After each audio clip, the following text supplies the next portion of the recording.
Welcome everyone to MGN and Halloween month, baby! As we reach that time of month where many dress in their scariest outfits, or sexiest depending on what you want to go out as, I decided to cover the top 5 scariest games. But before we begin, I ask you to slowly and affectionately hit that big red subscribe button below and make sure to hit that thumbs up button to show your appreciation and love for the channel. Otherwise, you're just a shadow in the dark preparing to jump out and scare the pants off me. Please don't jump scare me.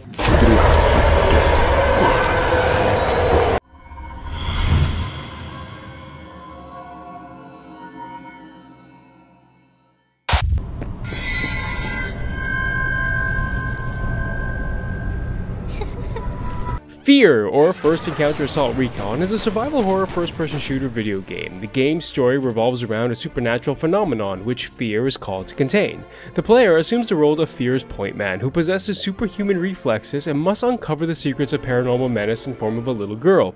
The game is heavily inspired by Japanese horror and utilizes psychology for the encounter to get under the player's skin as opposed to in-your-face jump scares, which, to be honest, in my opinion, is even worse.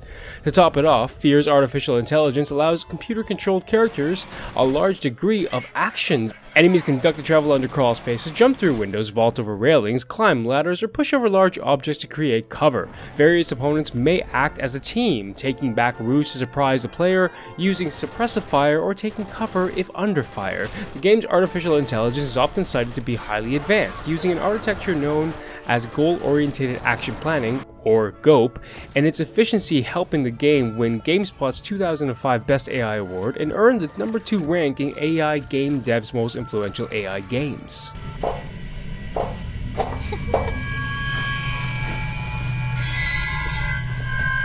deserve to die.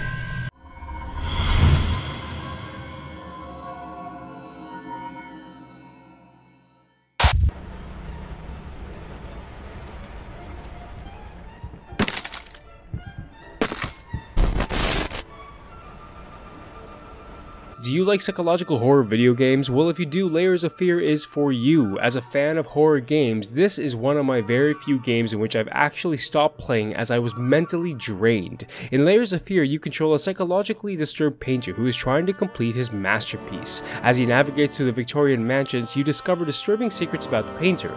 The gameplay is heavily story-driven and revolves mostly around puzzle solving and exploration. As the game intensifies after each level while jump scares occur often, the game is divided into 6 chapters with various items for the player to find in order to complete his work. The game is heavily dimmed, and there are objects that uncover certain aspects of the painter's history. While completing the painting, there is a letter that is slowly pieced together, which shows the origin of the masterpiece, and objects which explain the secret of the painter through dialogue flashbacks. There are 3 different endings featured in the game, each depending on the player's actions during the course of the game. So which ending you will get? Find out and check out the game. I'll give you a warning. As a man who doesn't like dolls, there was one moment in the game in which I actually found terrifying, and frankly, damn you dolls. No, please, not with the fucking baby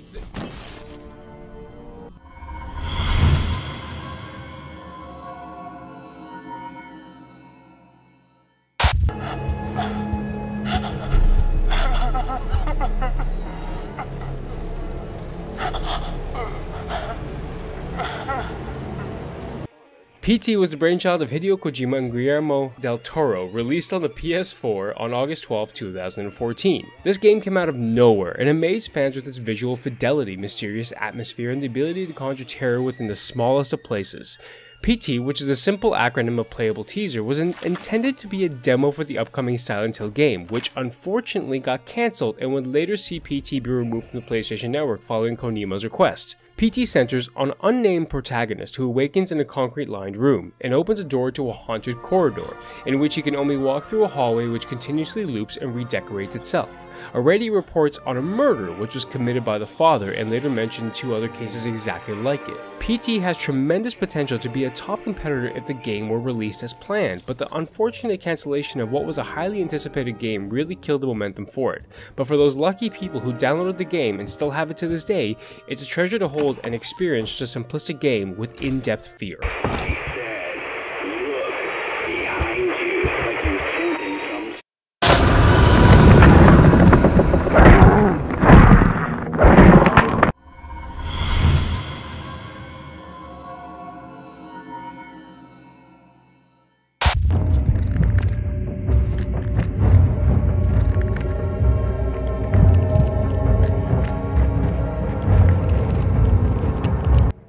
be scarier than trying to sustain your sanity while in a dark and forbidding castle while experiencing amnesia. Oh, right, avoiding monsters and terrifying obstructions at the same time.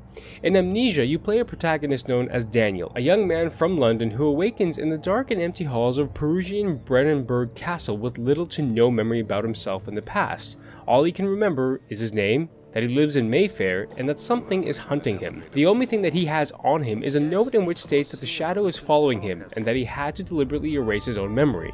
Daniel must descend into the inner sanctums of the castle in order to find and kill its baron, Alexander. Throughout your adventure, Daniel gradually learns about his own mysteries and about his own past, through various notes and diaries you find along the way, followed by flashbacks, while being stalked by an unknown shadow figure. Amnesia manages to inflict fear in the player as you dig deeper into the castle. The lower you go, the more unnerving it is. Whether seeing a dark shadow or having your light being blown out, Amnesia has a fantastic atmosphere with the protagonist which can only do very little to defend himself, thus putting you in a must-run situation. The added task of keeping your character of sound mind while you dive deeper into the castle becomes harder and harder as you go along, only adding to the fear of the game.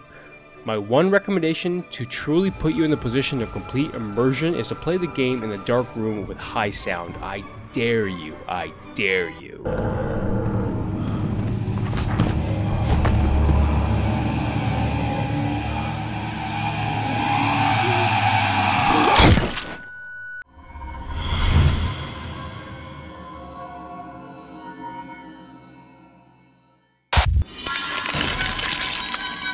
You paying attention? Don't pass that on me. There's still a lot for you to absorb. In Outlast, the player assumes the role of investigative journalist Miles Upshur as he navigates a dilapidated psychiatric hospital overrun by homicidal patients. The game is played from a first-person perspective and features some stealth gameplay mechanics. The player can walk, run, crouch, jump, and climb over objects. Unlike most games, however, the player is unable to attack enemies, instead must rely on stealth tactics such as hiding in lockers, sneak past enemies, hide behind crates and barrels, or hide under beds and tables in order to survive. Alternatively, the player can attempt to outrun the pursuer. Most of the hospital is unlit, and the only way for the player to see while in the dark is through the lens of a camcorder equipped with night vision, which will slowly consume batteries, forcing the player to scavenge for additional batteries found throughout the building. Outlast makes heavy use of traditional jump scares and audio cues, which alert the player if an enemy has seen them. If the player records specific events on their camcorder, Miles will write a note about it, providing further insight into his thoughts. In the even more terrifying Outlast 2, the player controls the investigative journalist Blake Langerman, who investigates a dilapidated rural area in Supai, near the western edge of the Colorado Plateau, alongside his wife, Lynn. Both suffer a helicopter crash landing in the Supai region, which followed the mysterious murder of a young pregnant woman known only as Jane Doe.